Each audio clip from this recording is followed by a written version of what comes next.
अस्सलामुअलैकुम नाज़रीन, ईद के खुसूसी प्रोग्राम के साथ मैं हूँ राहिल बेग। सबसे पहले हमारे देखने वालों को ईद की खुशियाँ बहुत बहुत मुबारक हो। मीठी ईद, जब जिक्र ईद का आता है तो खुशियों की बात होती है, अपनों की बात होती है और कहते हैं कि ईद तो होती ही अपनों के साथ है, मगर वो अपने भी बहुत याद आते हैं जो हमसे कहीं दूर चले जाते हैं। और ख़ास कर ईद का जब मौका हो तो इस मौका पर उनकी याद शिद्दत से आती है। और ऐसे कई बेशुमार नाम और बहुत सारी शख्सियात जो पहले हमारे साथ थे या इस ईद पर नहीं हैं और उन्हें कई साल गुजर गए, मगर उनकी जो कमी है उसको कभी भी पूरा नहीं किया जाता। और यही मौके होते हैं जिनमें हम अपनों को याद करते हैं, अपनों की बातें करते हैं और जाने वालों के साथ जो वक्त बीता होता है उसे कभी भी भुलाया नहीं जाता।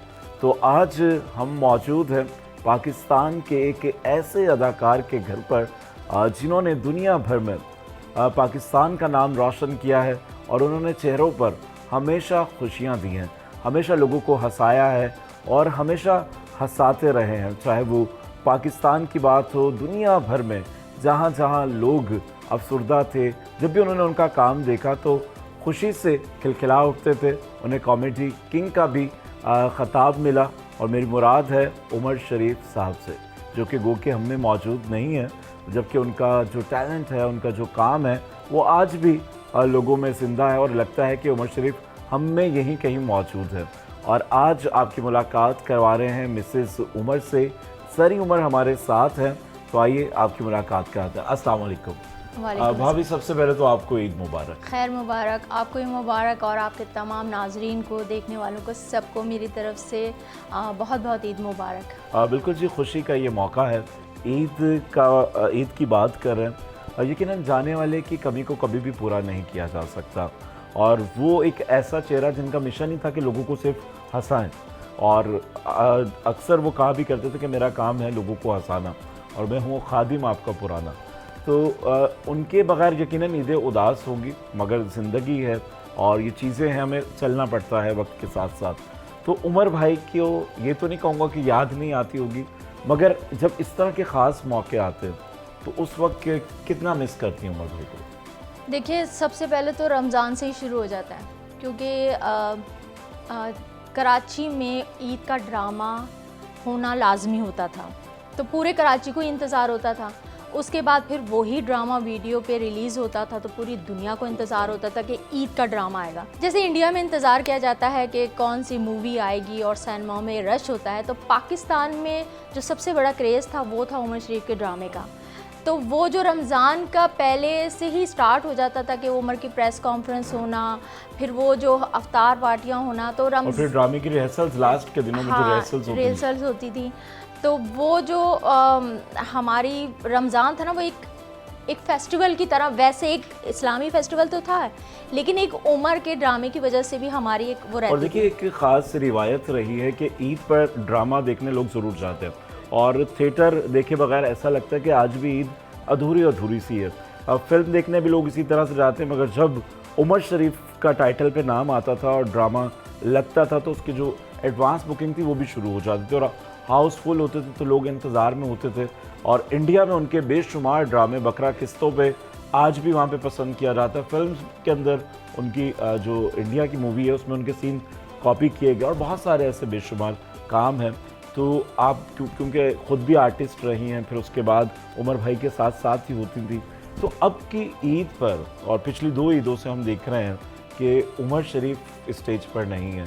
तो उनके जाने के बाद जो एक कमी देख रही हैं, क्या कहेंगे? स्टेज तो देखिए ख़त्म हो गया, वो तो उमर शरीफ के साथ ही स्टेज ख़त्म हो गया, क्योंकि जो उमर शरीफ के साथ जिन्हें उन्होंने तैयार किया था तो वो तैयार ही नहीं हो सके।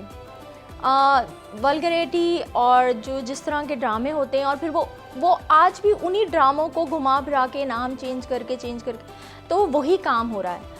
तो वो उमर शरीफ को पब्लिक ने रट्टा हुआ है। बिल्कुल, और जो बामे अरूज कराची स्टेज को उमर शरीफ ने दिया है दुनिया भर में, और इसी तरह लाहौर में जब वो स्टेज करते रहे और वो जो उनका लाहौर थिएटर था उसमें भी लाहौर को भी इंटरटेन किया।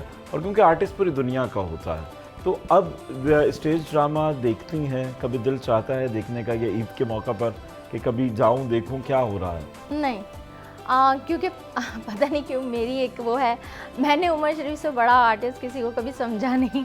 तो मुझे ऐसा लगता है कि उमर शरीफ के बाद थिएटर ख़त्म हो गया, और मुझे लगता है कि पाकिस्तान में थिएटर अब नहीं हो सकता, क्योंकि इसकी वजह ये कि वो कोशिश भी नहीं करते। क्योंकि मोइन अख्तर साहब हों या उमर शरीफ, इन लोगों ने थिएटर को ना बड़ी मुश्किल से खड़ा किया था। कि मुझे याद है, बल्कि हमने सुना था कि एक ज़माने में जो सिनेमा थे वो थिएटर में कन्वर्ट हुए थे उमर शरीफ के आने के बाद। तो अब वो ही उमर शरीफ के जाने के बाद क्या हुआ, वो ही थिएटर दोबारा से कोई शॉपिंग मॉल बन गया, कोई कहीं फ्लैट बन गए, तो वो ख़त्म हो गया। और अब कराची में देखिए कि बिल्कुल थिएटर है ही नहीं। अभी ये लोग करते हैं मगर पब्लिक नहीं जाती, क्योंकि फैमिलीज तो नहीं जाती। अच्छा, एक वक्त था कि जब फैमिलीज की बड़ी तादाद आती थी और ईद पे लाइनों में लगकर धक्के खाकर और कोशिश होती थी किसी तरह टिकट मिल जाए, और उस वक्त तो टिकट ब्लैक भी हुआ करते थे और ब्लैक में लोग। भाई मुझे याद है ना कि हम लोग चांद रात तक उमर की रिहर्सल चलती थी। फिर एक उमर का एक मज़ा ये आता था कि उमर तमाम आर्टिस्टों को लेके तो हम लोग जाते थे तारिक रोड पे, वहाँ पे कुर्ता गली पे। तो वो मुझे आज भी याद है कि जितने मेल आर्टिस्ट होते थे उनको उमर ने कहा होता था कि भाई तुम सब लोगों ने अपनी पसंद के कुर्ते लेने, वो सब उमर की तरफ से होते थे। अच्छा, ईदी होती थी? हाँ, नहीं ईदी अलग होती थी। अच्छा, वो ये गिफ्ट होता चांद रात की शॉपिंग उमर सब आर्टिस्टों को कराते थे थिएटर के। फिर उसके बाद लड़कियां अपने लिए कुर्ते शलवार ढूंढ रही होती थी, तो वो हम लोग चांद रात की शॉपिंग करते थे। और कई दफ़ा ऐसा होता था कि मेरे ख्याल में उमर वाहिद ही आर्टिस्ट होंगे जिनके लिए मॉल दोबारा खुले हैं कि बंद हो, क्योंकि ज़ाहिर है रात हम तो सुबह 4 बजे 5 बजे 6 बजे तक हमारी रिहर्सल होती थी, तो उसके बाद हम लोग मॉल जाते थे। तो वो ईद का जोड़ा जो होता था ना, वो मेरा जो है ना वो उमर की पसंद का ही होता था। मैं कितने जोड़े बना लूँ मगर ईद का जोड़ा वो उमर नहीं दिला रहा था। तो कई दफ़ा ऐसा होता था कि मॉल्स बंद हो चुके होते थे लेकिन खुल रहे होते थे वो दोबारा। उमर की मखसूस शॉप थी जहाँ से उमर शॉपिंग करते थे, तो हम वहाँ जाके वो शॉपिंग करते थे। तो वो चांद रात की एक रौनक होती थी। फिर वो मेरे घर में होता था कि हमने जो है ना मेहंदी का इंतज़ाम किया हुआ होता था कि मेरी बहनें हैं, मैं हूँ, हमारी दोस्तें वगैरह हैं। तो उमर ने ना घर पे, उमर मुझे कहीं पार्लर नहीं जाने देते थे, और घर पे पार्लर बना लेते थे कि ये चांद रात को मेहंदी लगाने वाली यहाँ मौजूद होती थी घर में, और एक रौनक माशाल्लाह लगी होती। और मेहमान नवाज सोचे कि उमर हैदराबाद के वो जो मशहूर केक है वो हमारे यहाँ ऑर्डर पे आते थे, और वो सबको ईद के दिन सबके घर जाते थे उनके दोस्तों में की बात है। और क्योंकि ईद का मौका है और खुशी का मौका है, तो भाभी बहुत सारे लोगों को अभी भी नहीं पता होगा आपकी उमर भाई की पहली मुलाकात कैसे हुई, किस तरह से शादी के बंधन में आप लोग बंधे। तो इस ईद पर आप हमारे व्यूवर्स के साथ ज़रा शेयर करें यादें, ये किस तरह से आपकी मुलाकात। मैंने जो पहला ड्रामा किया वो मैंने मोइन अख्तर साहब के साथ किया। तो जब मैंने उनके साथ पहला ड्रामा कर लिया, उसके बाद फिर मैंने 2-3 वनडे ड्रामे किए शकील सिद्दीकी, रऊफ लाला के साथ। अब जब मुझे हुआ कि मैं तो हर ड्रामे में मुझे ऑफ़र होने लगी, ज़रूरत ही बन गई कि जी हर ड्रामे में थिएटर में चाहिए। तो वो एक होता है कि भाई अब तो हमारी पेमेंट बढ़ाई जाए। अब तो फ़ौरन हमने कहा कि जी हम तो ये पेमेंट नहीं लेंगे, तो हमारी पेमेंट बढ़ाई जाए। तो उस पर किसी ने कहा कि भाई इस तरह पेमेंट नहीं बढ़ती है, उस आर्टिस्ट की पेमेंट बढ़ती है जो उमर शरीफ के ड्रामे में काम करता है। मैंने कहा क्यों? कहेंगे क्योंकि भाई उमर शरीफ के ड्रामे में जो आर्टिस्ट आ जाता है वो पब्लिक की डिमांड बन जाता है, क्योंकि पब्लिक उसे जानती है, फिर पब्लिक की डिमांड में। तो मैंने कहा कि भाई मुझे तो उमर शरीफ के साथ ड्रामा करना है। मगर उस टाइम उमर लाहौर चले गए थे, उनकी मूवीज़ वगैरह बहुत चल रही थी वहाँ पे, लाहौर थिएटर था। तो लेकिन ईद का उमर ने वादा किया हुआ था कि ईद का ड्रामा उमर कराची में करते। तो हमने कहा कि भाई हमें भी उमर शरीफ साहब से मिला दिया जाए। तो उन्होंने कहा भाई हम मिलवा देंगे, मगर उमर टीम खुद बना के भेजते हैं, वो हर किसी आर्टिस्ट के साथ परफॉर्म नहीं करते, क्योंकि वो एक्सटेम्पर बोलते हैं बहुत ज़्यादा वो ना, तो हर आर्टिस्ट घबरा जाता है। उनकी जो टीम है आपने देखा होगा कि वो इतनी माशाल्लाह यूज्ड टू हुई थी कि वो उमर के आँख का इशारा भी समझती थी।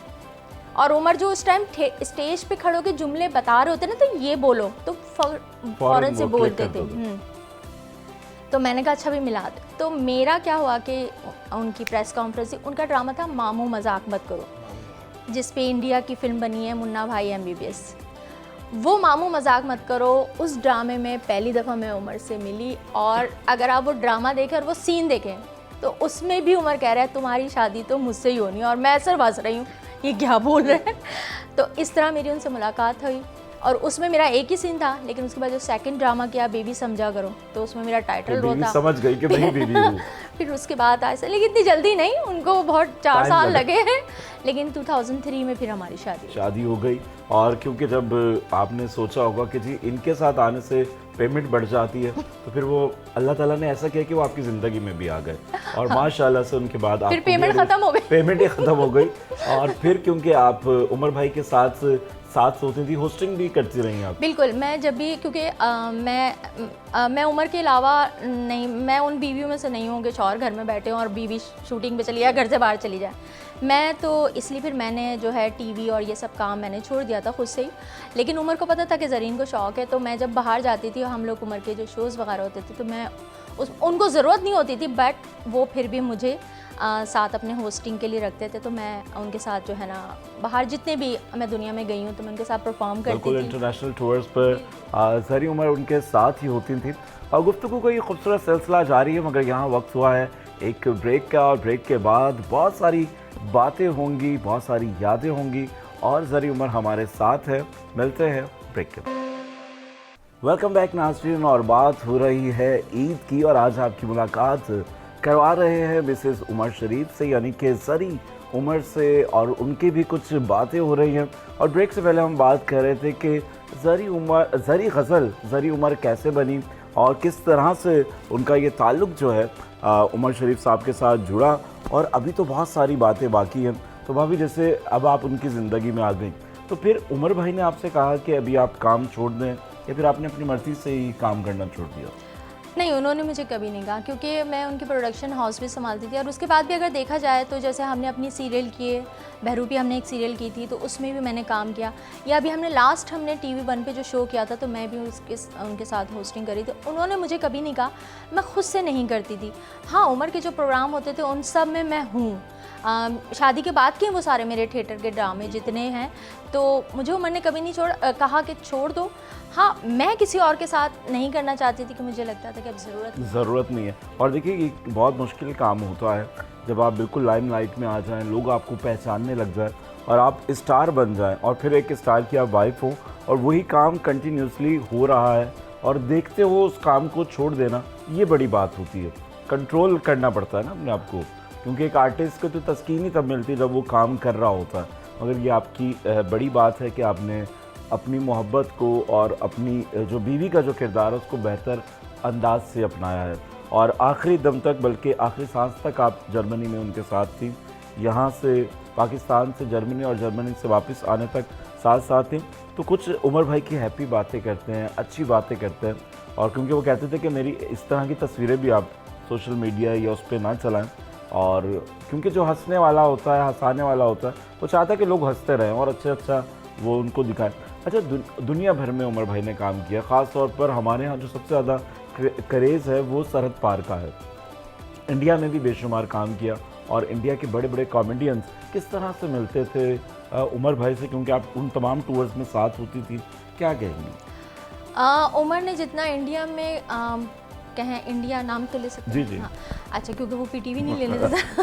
सरहद पार क्या था? हाँ, असल में सरहद पार जितना उमर ने काम किया नहीं, जितना उमर ने काम छोड़ा है, क्योंकि बहुत बड़े बड़े शो। लेकिन जहाँ तक मैंने आर्टिस्टों की बातें, जैसे मुझे याद है जब उमर को फर्स्ट जी सैन अवार्ड उमर कर रहे थे, तो मेरा एक वो था कि भाई उमर, मैंने शाहरुख खान के साथ भी तस्वीर खिंचवानी है, सलमान खान के साथ भी, फलां के साथ भी। एक होता है ना कि बहुत इन लोगों से हमें मिलने का शौक़। मगर आप यकीन जाने, जब मैं इन लोगों से मिली तो फ़ैन, ऐसे वैसे फ़ैन, मैंने अगर उमर शरीफ बैठे हैं ना, तो मैंने अक्षय कुमार को बैठे हुए नहीं देखा।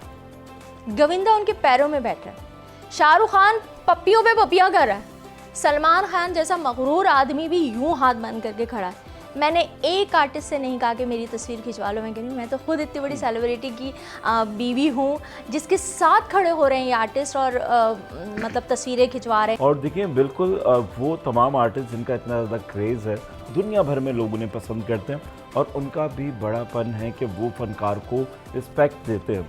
तो मगर हमारे यहाँ थोड़ा सा उल्टा है, और हमारे यहाँ बस जो आर्टिस्ट थोड़ा सा आगे बढ़ने लगता है, तो शायद उसका कद निकल आता है, ये पढ़ निकल आते हैं। मगर उमर भाई से पाकिस्तान में भी फ़नकार उसी तरह से मोहब्बत करते थे, चाहे वो अमानुल्लाह साहब हों, कॉमेडी की बात करें कि पाकिस्तान के कोई भी फिल्म स्टार हों और अदाकार हों, सब उसी मोहब्बत के साथ आते थे और बल्कि इंटरव्यू के दौरान उन सबको डर लगता था कि कोई ऐसी बात ना हो जाए जिससे खिंचाई ना हो जाए। और उमर भाई का शरीफ शो कितना बेहतरीन शो था।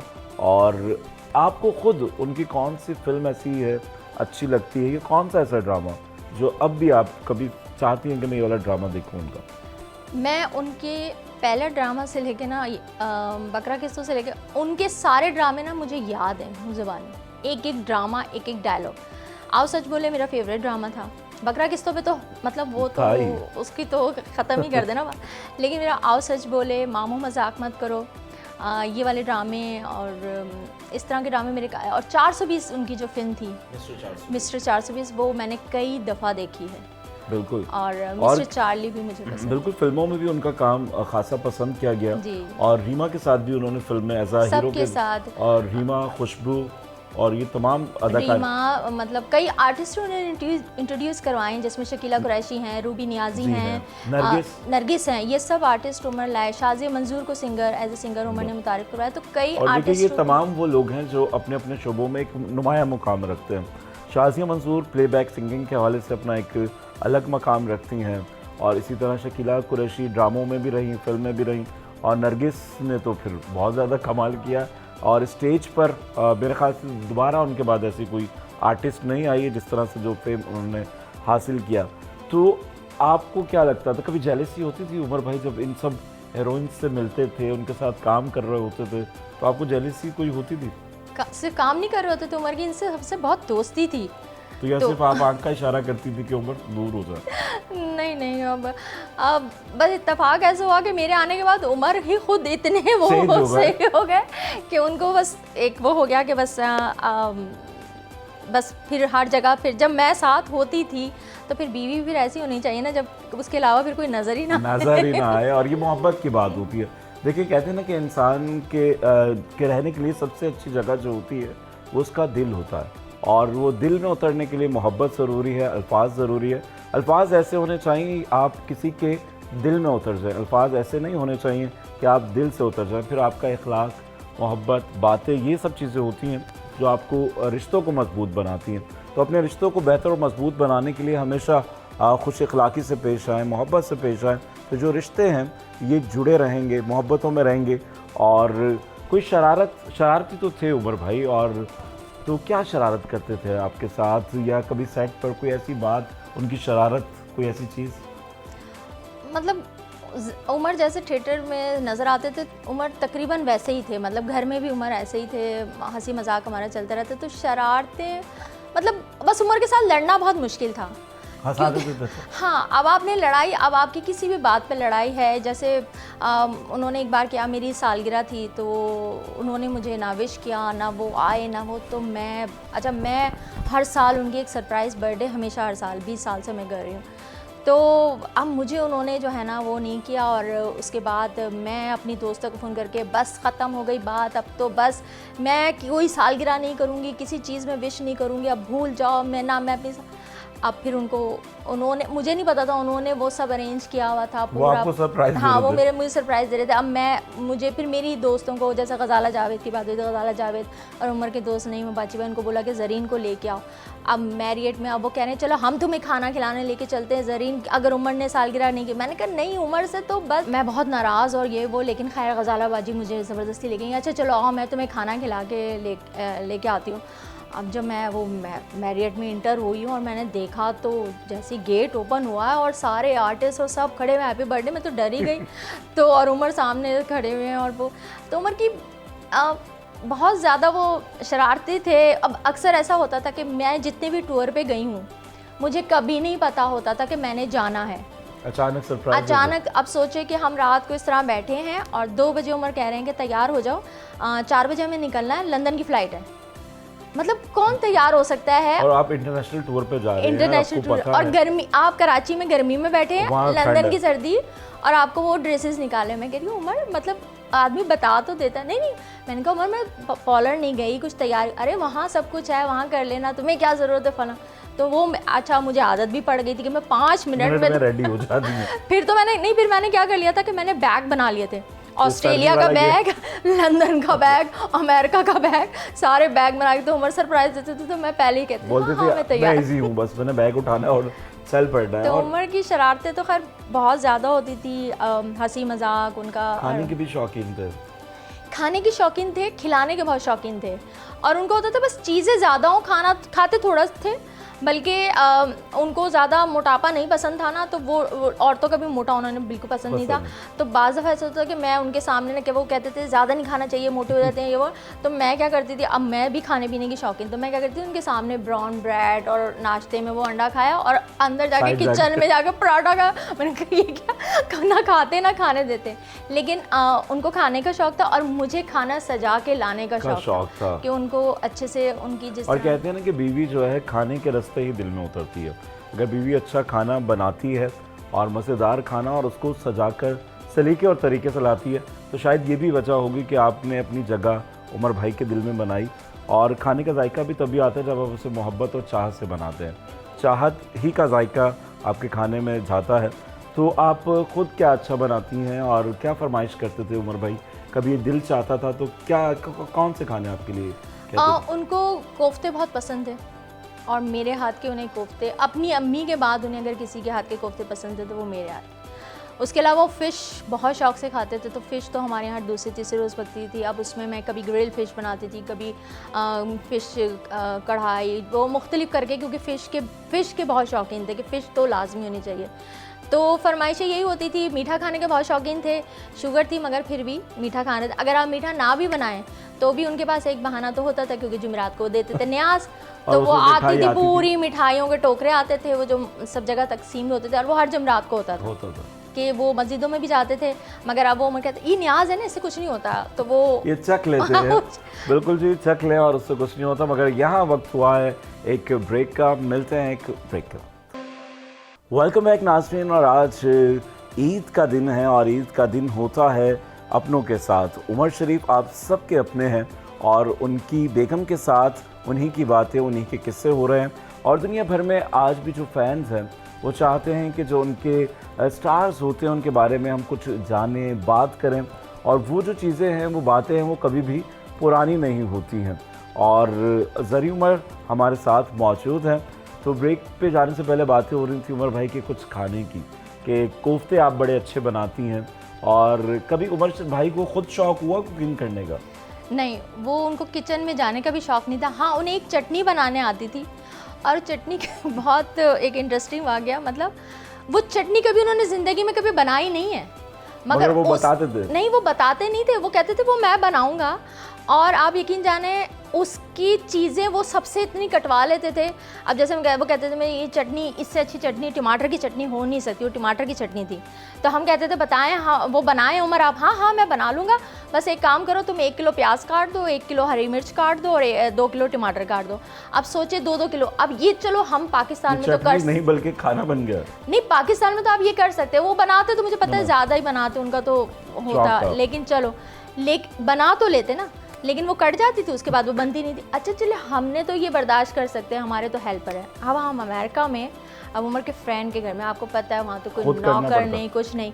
अब उनकी उमर इसी तरह बता रहे थे कि एक चटनी आती है मुझे बनाने, अब सब वो शुरू हो गई हैं, उमर भाई बनाए ना बताए, कहने लेकिन बनाऊँगा मैं। अब वो कहने लगे हाँ, तो उमर ने कहा तुम एक आप करें, उमर ने कहा तय हुआ कि भाई मेहमानों को भी बुला लेंगे, और ये वो। अब उसके लिए सोचे, उन्होंने बोला कि 2 किलो प्याज कटेगी, 3 किलो उसमें हरी मिर्चें कटेंगी, 4-5 किलो टमाटर। अब मैं भाभी को इशारा कर रही हूँ, नहीं चटनी कुछ मैंने कहा नहीं उमर आप कहाँ बनाएंगे, छोड़े ना छोड़। अब मैं, क्योंकि मुझे पता था गुस्सा हो जाएगा अगर मैं खुल के बोल दूँगी कि नहीं बनाएंगे ये, तो अब वो कह रही नहीं उमर भाई मैं काट दूँगा। वो बेचारी वो औरत जिसने कभी ज़िंदगी में किचन में काम ही नहीं किया था, अब वो खड़ी हुई प्याज, और उसने काटी, उसके आँखों में आंसू, उसके हशर नशर। और उसके बाद जब कट गई, उन्होंने कहा अभी आता हूँ करते करते उमर साहब बाहर चले गए, बाहर से खूब चीज़ें ख़रीद के ले आए, और वो चटनी नहीं बनी, और वो बेचारी पैक करके रखी। मैंने कहा भाभी मैंने तो पहले ही कहा था उमर नहीं बनाएंगे, वो किचन में कभी नहीं जाते हो। मगर उन्हें शौक़ ज़रूर था, मगर उन्होंने चटनी नहीं बनाई। ये भी मोहब्बत है कि चले जी सब आपस में मिले हुए हैं, और आपस में एक शुगल आप कह लें, तफरीह चल रही है, तो ये अपनायत का एक सिलसिला होता है। और बात कर लेते हैं आखिरी ड्रामा, उसमें भी आप उमर भाई के साथ थी, और यूएसए में उनका वो ड्रामा पेश किया गया था। तो पाकिस्तानी फैंस तो इतना पसंद करते हैं, तो इंटरनेशनल भी लोग इस तरह से ही मिलते थे उमर भाई से। बिल्कुल। उमर ने 88 से जब उमर ने बकरा किस्तों पे सबसे पहले वहाँ ड्रामा किया था, उसके बाद से ही उमर का एक ड्रामा शोज़ उमर शरीफ के नाम से शोज़ होना, मतलब उमर कामयाबी की ज़मानत तस्वुर किए जाते थे कि भाई उमर शरीफ का नाम आ गया तो टिकट बिकते। कई दफ़ा ऐसा हुआ है कि जब जिन दिनों पे उमर बकरा किस्तों पे करने गए थे तो आशा भोसले जी का भी शो आया हुआ था। तो जब आशा भोसले को पता चला कि जी उमर शरीफ का शो है, तो उन्होंने अपने शोज़ की डेट चेंज करवाई कि ताकि उनका शो जो है डिस्टर्ब ना हो। उन्होंने कहा भाई फ्लॉप हुए हैं। अमिताभ बच्चन का शो फ्लॉप हुआ है जब उनकी खुदा गवाह फिल्म हिट हुई थी, तो उस टाइम अमिताभ बच्चन, श्रीदेवी, सलमान, इतने बड़े बड़े आर्टिस्ट शो में, और फिर उनकी एंट्री भी कैसे कि श्रीदेवी हाथी पे बैठ के आ रही हैं, अमिताभ बच्चन घोड़े पे बैठ के एंट्री, और सलमान खान बाइक पे, और उमर पाकिस्तानी शो को तो आपको पता नहीं एक बैकड्रॉप लगता था, नॉर्मल शो तो उसमें उमर को एक डर था कि अच्छा उसी हॉल में, एक ही हॉल में शो हो रहा था, ऊपर वाला हॉल था उधर जो है अमिताभ बच्चन का शो हो रहा था और नीचे वाले हॉल में उमर शरीफ का शो था। तो अब उमर कहते हैं कि जब हम इंटर हुए तो देखा कि यार बिल्कुल पब्लिक बाहर नज़र ही नहीं आ रही है, तो मैंने कहा प्रमोटर से, लो भाई आज तो बड़ी बेइज्जती हो गई और हम तो गए, आज तो जलील हो गए। तो उन्होंने कहा आप ज़रा अंदर जाके तो देखें। कहेंगे जब कर्टन हटा के देखा तो पूरा शो पैक था, और जब उमर की एंट्री होती थी तो अल्हम्दुलिल्लाह आपने पाकिस्तान में भी देखा है, उमर की एंट्री पे 10 मिनट तो कम से कम क्लैप होती थी। इतनी क्लैप हुई कि अमिताभ बच्चन ने बंदा भेजा कि वहाँ नीचे क्या हुआ है, तो उन्होंने कहा जी वहाँ उमर शरीफ की एंट्री हुई है। और अमिताभ बच्चन का शो फ्लॉप हो गया था और उमर शरीफ का शो पैक था। और देखिए ये इज्जत अल्लाह देता है जब इंसान अपना काम, अपने फ़न से मोहब्बत करता है और नीयतों का सब अमल दखल होता है, और वही फ़नकार देखिए कि जब पहचान बनती है और कहा जाता है कि जी उमर शरीफ कहाँ से है, तो लफ्ज़ आता है पाकिस्तान। और पाकिस्तानी के जो सफ़ीर होते हैं, फ़नकारों को इसलिए अमन का सफ़ीर कहा जाता है क्योंकि फ़नकार से पहले उसकी शोहरत, उसका काम, उसका फ़न वहाँ तक पहुँच चुका होता है। अगर आप एक डॉक्टर हैं तो आप अपने आप को इंट्रोड्यूस कराते हैं, मैं डॉक्टर हूँ। आप वकील हैं, आप इंट्रोड्यूस करवाते हैं, हम जिस भी शोबे से। मगर आर्टिस्ट की पहचान उसका अपना चेहरा और उसका वो काम होता है, जब आप कहीं जाने से पहले आपकी शोहरत वहाँ तक पहुँची होती है। तो ये तो इंडियन का मामला था, ये सब चीज़ें थी। अच्छा, अब जब उमर भाई की तबीयत ख़राब हुई और जब ये ख़बरें आना शुरू हुई और उस वक्त तक आप साथ थी, फिर एक और भी वाक़या मुझे याद है कि जर्मनी में भी डॉक्टर्स परेशान हो गए थे कि ये उमर शरीफ कौन है, वो वाला किस्सा मुझे बताइएगा भाभी आप। जब मैं उमर को लेके यहाँ जर्मनी, क्योंकि हमने जाना था अमेरिका लेकिन हमारा फ्यूल चेंज होना था, तो वो जर्मनी में हमारे दो तीन जगह स्टे थे। तो वो जब हम जर्मनी में रुके तो डॉक्टर ने कहा कि नहीं, हमें इनको यहाँ 24 आवर्स के लिए रखना होगा क्योंकि इनका जो है ना ब्लड प्रेशर लो हो रहा है, तो अभी हम इनको चेकअप करेंगे। अच्छा, जब ज़ाहिर है उमर को ले गए हॉस्पिटल और मैं चली गई वीज़े के लिए, क्योंकि उस टाइम हमारे पास वो वहाँ का वीज़ा नहीं था जर्मनी का, तो मैं वीज़े की वो कर रही थी। इतनी देर 4 घंटे मुझे लगे। 4 घंटे में जब मैं हॉस्पिटल वापस आई तो अल्हम्दुलिल्लाह वो डॉक्टर्स उनको स्टेबल कर चुके थे, तो माशाल्लाह सब ठीक था। तो फिर वो डॉक्टर ने मुझे बोला कि पूरी दुनिया से इतने हमें फ़ोन आए कि हम इतने परेशान हो गए कि ये कौन है, कौन आया है हमारे पास, और उनको तो ज़ाहिर है वो तो नहीं जानते थे कि वो कौन है। कह रहे इतने जगह से हमें फ़ोन आ रहे हैं, जर्मनी से भी फ़ोन आ रहे हैं, इंडिया से भी हमें फ़ोन आ रहे हैं, पाकिस्तान से भी फ़ोन आ रहे हैं, अमेरिका से भी कॉल्स आ रही हैं। तो इतनी हमें कॉल्स आई, तो कहेंगे फिर हमने गूगल किया, जब चेक किया और इनका नाम लिखा कि उमर शरीफ उनका नाम लिखा, तो पता चला कि बहुत बड़े सेलिब्रिटी। तो फिर उन्होंने बल्कि वहाँ के जो क्या कहते हैं इमरजेंसी रूम है, वहाँ पे अलाउ नहीं है किसी को आना, मगर वो स्पेशली मुझे वहाँ जो है ना रहने देते थे और मैं होती थी उमर के साथ वहाँ मौजूद। और देखिए कि फिर खुशी भी होती है, दिल बड़ा होता है कि जब आपके जो खाविंद है, जो शौहर है, उसका नाम इतना बड़ा है। पाकिस्तान में तो लोग मोहब्बत करते ही करते हैं, मगर जब आप अपने मुल्क से बाहर जाते हैं तब ये वाली चीज़ें हो रही होती हैं तो और ज़्यादा अच्छा लगता है, और दिल जो है ना, आप खुद अपने आप पे फ़ख्र महसूस करने लगते हैं। और ये मोहब्बतें होती हैं और ये सिर्फ़ खुदा की अता होती है कि हर किसी के हिस्से में शोहरत नहीं आती है और इस तरह से इज़्ज़त नहीं आती, ये सिर्फ खुदा की सलाहियत होती है। बहुत सारे लोग काम करते हैं, बहुत सारे फ़नकार काम कर रहे हैं, मगर देखिए फ़नकार होता है, चाहे उसका नाम हो या ना हो, मगर ये अता अल्लाह की तरफ से होती है कि वो आपको किस मकाम से कहाँ कहाँ पहुँचा दे, तो हमेशा शुक्रगुजार रहना चाहिए। मगर यहाँ वक्त हुआ है एक ब्रेक का, और ब्रेक के बाद दोबारा से कंटिन्यू करेंगे। और आज इस ईद के मौका पर हमारे साथ मौजूद हैं ज़री उमर। तो मिलते हैं ब्रेक के बाद। वेलकम बैक नाजरीन, और एक बार फिर हमारे तमाम देखने वालों को मीठी ईद की मीठी खुशियाँ बहुत बहुत मुबारक हो। और आज आपकी मुलाकात करवा रहे हैं ज़री उमर से, और उनसे गुफ्तगू का सिलसिला जो हमारा मुनक़ता हुआ था उसको जारी रखते हैं। और ज़री, क्या कहेंगी ईद के हवाले से, ख़ास तौर पर ईद पर आप क्या दिन किस तरह से गुजरता है?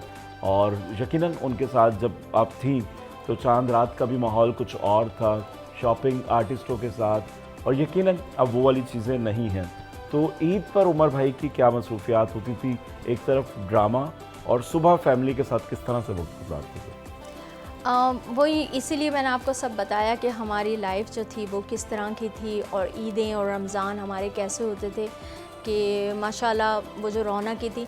वही वाली बात जो आपने शुरू में की कि ईद की खुशियाँ जो होती हैं अपनों के साथ होती हैं, और उससे भी बढ़ के एक औरत के लिए उसके जो घर का सरबराह होता है वो उसका शौहर होता है।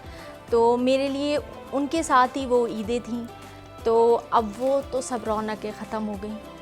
अब वो चाहे रमज़ान हो चाहे ईद हो, अब शॉपिंग वगैरह तो हम नहीं। हाँ, ईद का दिन जो उस टाइम गुज़रता था, नमाज, उसके बाद वही सेवइयाँ खाना, फिर उमर सो जाते थे क्योंकि फिर उमर लाहौर भी जाते थे, फिर दोपहर की फ़्लाइट से उमर वापस आते थे, और शाम के फिर 2 शो होते थे, और फिर उसमें फिर ईदी देना, फिर ड्रामे के 2 शो होना, और फिर माशाल्लाह न्याज़ है वहाँ, उसमें देगें बनी होती थी, सदका दिया जा रहा होता था, एक रौनक होती थी। और उसके बाद फिर वो ड्रामा शुरू होना, माशाल्लाह अगर 2000 पब्लिक अंदर बैठी है तो 2000 पब्लिक बाहर खड़ी होती थी, और फिर एक शो ख़त्म होना, फिर दूसरे शो की पब्लिक इंटर, तो मतलब एक वो सारा माहौल होता था। फिर सुबह आके घर में भी उमर के साथ दोस्त आए हुए होते थे, तो घर में भी खाना वगैरह सब चल रहा होता था। हम सब तैयारी करके जाते थे कि सब चीज़ें जब हम वापस आएंगे तो हमें पता होता था कि उमर के आर्टिस्ट, उमर के दोस्त, ये सब साथ आएंगे, और एक रौनक। तो अब बिल्कुल मुख्तलिफ है। अब वो तो क्योंकि अब ये है कि पहले भी मैं उमर के साथ ईद मनाती थी, अब भी मैं उमर के साथ ईद मनाती हूँ। बस ये कि वो साथ नहीं है, मगर मेरा ये है कि मैं उठ के सबसे पहले उमर के पास जाती हूँ, अब्दुल्ला शाह गाज़ी, उनसे ईद मिल के, फिर फैमिली है, दोस्तें हैं। लेकिन हाँ, शॉपिंग किए हुए तो अरसा हो गया। बिल्कुल यकीनन। और ईद वही बात है कि जब तक आपके अपने प्यारे होते हैं और पहले आप उनके साथ उसी घर पे रहते हैं, फिर उनसे मिलने आपको कब्रिस्तान जाना पड़ता है, और ये बहुत मुश्किल वक्त होता है, लम्हा होता है, और कदर करनी चाहिए अपने रिश्तों की, और कोशिश करेंगे उनकी ज़िंदगियों में उनकी कदर करें। और जब शायद हमारे साथ जब ये रिश्ते होते हैं हमें उतनी एहसास या कदर नहीं होती है, मगर जितनी हमें करनी चाहिए। फिर बाद में जब हम पछतावा करते हैं या सोचते हैं, तो कोशिश करें कि आप ज़िंदा लोगों की कदर करें, मोहब्बत करें, अपने पेरेंट्स से मोहब्बत करें, अपने बहन भाइयों से, और मियाँ बीवी अच्छे से रहें। और यही जो रमज़ान गुज़रा है, रमज़ान का मैसेज भी सब्र का है, बर्दाश्त का है, और रिश्ते बर्दाश्त नहीं करते बल्कि मोहब्बतों से इसको जो है ना इसकी बेल परवान चढ़ाते हैं। और यकीनन आपकी ईदें मुख्तलिफ हैं उमर भाई के बाद। लेकिन मैं इस मामले में खुशकिस्मत हूँ कि मेरा जितना भी टाइम उमर के साथ गुजरा, माशाल्लाह 20-22 साल का साथ है हमारा, तो अल्हम्दुलिल्लाह मैं वो खुशकिस्मत बीवी हूँ जिसे उसके शौहर की इतनी दुआएं हैं। अल्हम्दुलिल्लाह मेरा शौहर मुझसे कभी एक दिन भी नाराज़ नहीं हुआ, उसको मुझसे कभी शिकायत नहीं है। और जो भी मैं जब कुछ करती थी तो उमर कहते थे, तुम्हें नहीं पता ज़रीन तुम्हें क्या मकाम मिलेगा, तुम कितनी अच्छी बीवी हो, तुम्हारा लिए अल्लाह ने ऊपर क्या मकाम रखा है। तो ये एक शौहर जब अपनी बीवी को इतनी दुआएं दे, ये बहुत कम होता है। देखिए ना, अल्लाह ताला ने शौहर को मिजाजी खुदा रखा है, और जब आपका मिजाजी खुदा जो आपके मिजाज के ऊपर आपको किसी पे पाबंद कर सकता है, और उस पर अगर वो आपसे राज़ी है तो यकीनन अल्लाह भी आपसे राज़ी होगा। और ये आपके लिए भी बड़ी बात है कि जब उमर भाई के आखिरी वक्त तक आप साथ थी, आखिरी सांस तक आप साथ थी, और अल्लाह ताला ने वो आपको हौसला, ताकत, हिम्मत दी कि एक अकेली औरत उनको वहाँ से यहाँ लेकर आई। और यकीनन ये मुश्किल वक्त है, और इस ईद पर इसलिए हम आपके पास आए क्योंकि उमर भाई हम सबके ही हैं। और लोग उनसे मोहब्बत करते हैं, मीडिया वाले उनसे मोहब्बत करते हैं और यकीनन वो भी उसी तरह से मोहब्बत करते थे। मुझे याद है हम जब भी किसी इवेंट पे जाते थे या उनसे कमेंट्स करने की तो कहते थे यार पहले जाओ खाओ, कुछ खाया नहीं खाया तो पहले खा लो, फिर उसके बाद में यहीं कर लेंगे। तो ये मोहब्बत होती है। बहुत कम ऐसे आर्टिस्ट होते हैं जो सबको साथ लेकर चलते हैं, जिनको अल्लाह ताला ने नाम दिया हो, कोई मकाम दिया हो और दुनिया आपकी फ़ैन हो और फिर उसमें आर्ज़ी हो। फिर अल्लाह वाले भी थे और बहुत ज़्यादा उनमें आर्ज़ी थी और फिर उनकी आखिरी ख्वाहिश भी थी कि उन्हें अब्दुल्ला शाह गाज़ी के पहलू में जो उनकी तदफीन हो। उनकी ख्वाहिश भी थी और आप यकीन जाने 15 साल पहले मैं अक्सर ये बता रही होती हूँ कि जब हम इंडिया गए थे दिल्ली, हज़रत निज़ामुद्दीन औलिया के मज़ार पे जब हम गए तो वहाँ पे आपको पता है पहले अमीर खुसरो का एक छोटा सा मज़ार बना हुआ है, कब्र बनी हुई है, मज़ार तो नहीं बना। तो वहाँ पे हम दुआ कर रहे थे और उमर मुझे उनके बारे में बता रहे थे। तो उमर कहने लगे कि देखो अभी हम यहाँ दुआ कर रहे हैं, फिर हम हज़रत निज़ामुद्दीन औलिया के पास जाएंगे। तो उमर कहने लगे कि जिस तरह से लोग पहले इनके पास आते हैं अब फिर हज़रत निज़ामुद्दीन औलिया के पास जाते हैं, तो एक दिन आएगा जब मैं इस दुनिया में रहूँगा तो लोग पहले मेरे पास आएंगे फिर अब्दुल्ला शाह गाज़ी पे जाएंगे। तो मतलब ये पीर और मुर्शद का एक रिश्ता है ना? हाँ। जब आप किसी को अपना पीर तसव्वुर करते हैं और ये जो इश्क है हज़रत ख्वाजा गरीब नवाज़ की निज़ामुद्दीन औलिया से अमीर खुसरो की, तो ये आपस में अकीदत मोहब्बत हैं। हाँ, तो वो जो एक उमर का वो था ना, अब मैं जब जाती हूँ तो क्योंकि मैं हर हफ्ते ही जाती हूँ उमर के पास और उन्हें पूरे हफ्ते की जो है ना उनको अपनी कहानी सुना के आती हूँ। जैसे मैं उनसे बातें करती थी तो अभी भी जाके मैं उन्हें पूरे हफ्ते की कि क्या क्या मैंने किया, किससे मिली, कहाँ गई, तो वो मैं सारी उनको कहानी सुनाती। तो मैं आप देख रही होती हूँ कि इतने लोग दुआ करने आए हुए थे। तो मुझे वो लगता है कि यार उमर ने उस टाइम, मैं ये नहीं कहूँगी कि लोग पहले उनके पास आते फिर आ जाते, बट जो उन्होंने कहा था वही है, लोग वहाँ आए होते और वो अब्दुल्ला शाह गाज़ी पे। तो लास्ट उमर के इंतकाल से पहले की 27वीं शब थी, यही 27वीं शब थी। तो मुझे याद है कि 27वीं शब को उमर ने मुझे कहा कि ज़रीन अब मैं मर जाऊंगा, मुझे बस जाना है। तो मैं रोने लगी, मैं उनका हाथ पकड़ के बैठ गई। क्या मेरा तो सोचे ना, मैं तो आपके बगैर रहने की आदी नहीं हूँ। तो कहने लगे तुम्हारे लिए जी रहा हूँ, बस तुम मुझसे वादा करो कि मुझे लाहौर नहीं लेके जाओगी और मुझे जो है ये अब्दुल्ला शाह गाज़ी पे मेरी तदफीन करोगी। तो उस टाइम तो खैर मैंने दुआ वगैरह दे के वो कर दी। लेकिन जब जर्मनी में थी और जब डॉक्टर ने मुझे कहा कि अब ये नहीं है, तो पहले जब मैं उनके पास गई और उनसे खूब सारी लड़ाई की और फिर उनको देखा तो उनके चेहरे पे जो एक सुकून था, जैसे वो कह रहे हो कि ज़रीन मुझे जाने दो। तो बस मैंने फिर उनको बहुत प्यार किया और फिर मैं उनके सीने पे सर रख के लेटी हुई थी। तो मेरे एक दिल में आया कि मैं उमर को लाहौर लेके जाऊं, क्योंकि वहाँ उनकी अम्मी भी है और उनकी बेटी भी है, एक ही जगह पे हैं। अम्मी की कब्र, उनकी बेटी की कब्र साथ है। तो मेरा आया कि उमर की अम्मी, क्योंकि दोनों से ही वो बेतहाशा प्यार करते थे, माँ से भी और बेटी से भी। तो मेरी सोच में आया कि मैं लेके जाऊँ। तो लेकिन मुझे ऐसा लगा जैसे मुझे उमर ने झंझोड़ा हो कि ज़रीन मैंने तुमसे क्या कहा था। तो फिर मैंने फ़ौरन वसीम बदामी उनको फ़ोन किया और उनको मैंने कहा कि उनकी ख्वाहिश थी।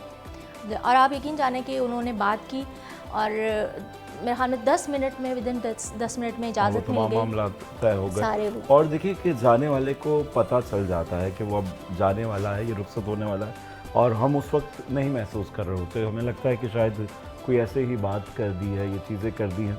तो मगर ये जो इंसान दुनिया में आया है उसे भी जाना है, मगर अपनों की कमी को कभी भी पूरा नहीं किया जा सकता। जब भी कोई मौका आता है, त्यौहार आता है, तो अपने शिद्दत से याद आते हैं, क्योंकि आपने उनके साथ वक्त गुजारा होता है, लम्हा लम्हा गुजारा होता है।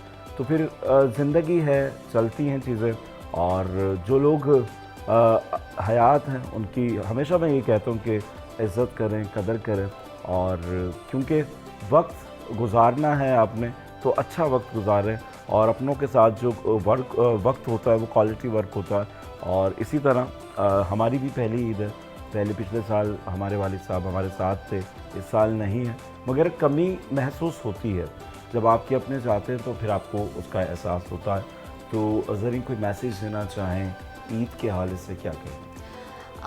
मैसेज तो क्या देना, लेकिन सबको बस ये कि दुआ है कि अल्लाह पाक सबके लिए, सबके घरों को आबाद रखे और ख़ुशियों के साथ ईदें आएँ। और जो परेशानियां हैं इस टाइम लोगों के, जो महंगाई का एक वो है और जो और माशी परेशानी और जो सारी चीज़ें हैं, अल्लाह पाक सबकी मुश्किलें आसान करे और बस मिलजुल के सब रहें और अच्छे से ईद मनाएँ और बस ईद के दिन है, बस खुशियाँ मनाएँ। बिल्कुल जी, खुशियाँ मनाएँ और यही ज़िंदगी है, कभी खुशी कभी गम है और ये ज़िंदगी यूं ही चलती रहती है। तो कोशिश करें 4 दिन की ज़िंदगी को हंस खेल कर गुजारें और लोगों के शिकवे शिकायतों को दूर करें, गलतियों को माफ़ करें, मुआफ़ी कर देने वाले बने और अल्लाह ताला भी मुआफ़ी को पसंद करता है। चाहे आप उससे माफ़ी मांगें या उसके बंदों को माफ़ कर दें, वही तमाम चीज़ें पसंद करता है। और ईद का मौका है, अपने रूठे हुओं को गले लगाएं और उनसे मिलें और ईद उनके साथ मनाएं। उम्मीद करते हैं कि आज का ये प्रोग्राम आपको पसंद आया होगा। आज के इस प्रोग्राम से राहिल बेग को दीजिए इजाज़त। अल्लाह हाफ़िज़।